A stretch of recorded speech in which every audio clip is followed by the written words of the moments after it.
We're now up to Hasbar 10.5, third parak of Brachot, Daf Yud Chet Amud Aleph, where the Mishnah seemingly says that only when the deceased is in front of the relative is the relative exempt from doing positive mitzvot, and the Braita seems to say that regardless of where the deceased is, the relative is always exempt from doing positive mitzvot.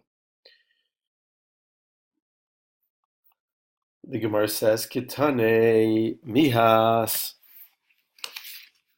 And now that the Braita has taught us that even when an onen is not in the presence of the body, potem mikriyat shma min tefillin min umikol mitzvos amurat b'Torah, that a person is exempt from all positive mitzvot of the Torah, from tefillah, from tefillin, from kriyat shma.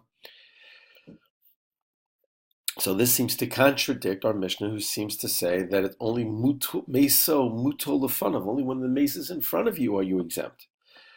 So it comes along Rav Papa to try to resolve this. Amar Rav Papa says, Targuma amachzir befanav ochel. You should interpret the exemptions mentioned in the Brisa as referring specifically to the last cases of the Brisa, where he turns his face and he eats. That's where he's exempt. But otherwise, he'd also be obligated to do mitzvot. Only when he's in front of the mace and he turns his face, that's where the Brisa says that he's exempt from the mitzvot. Rav Ashi seems to say something different. Rav Ashi says, Kevan shemutal olav l'kfaro, as long as the responsibility to bury the dead is still upon the relative, kmutul l'fanav dami. It's as if the deceased is laying in front of the relative. Shenemar, as we have a proof in the Torah, from Avram Avinu, when he was trying to bury Sarah, and he was negotiating with the Chitim, it says, Vayakom Avram al pnei meso, Avram got up before his dead, before Sarah, and then the pasuk says, "Ve'ekbra," and I will bury Mesi, my dead, milfanai, that is in front of me.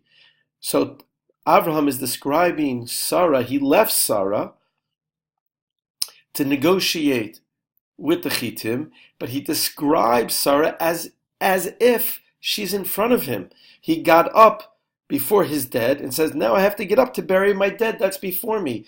That's when he gets it from negotiations. So Sarah was in a different place when he said that. But he describes her as if she's in front of him, teaching us that when a person is obligated to bury his dead, it's as if the deceased, the remains, are still in front of him. And that's what the Gemara says. Kol zman shemutu olav l'kfuro, kemutu l'fanav dami. As long as shemutu olav l'kfaro, the responsibility is upon him to bury his dead, kimutu l'fanav dami. It's as if the deceased is in front of him.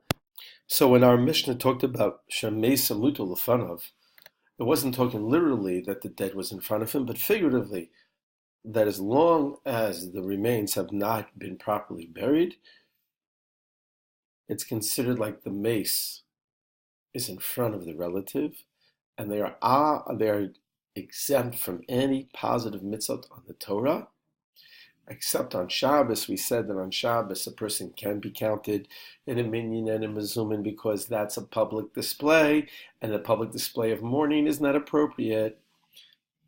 There are many different shilos, questions that arise when a person is an onain and when they're an avel.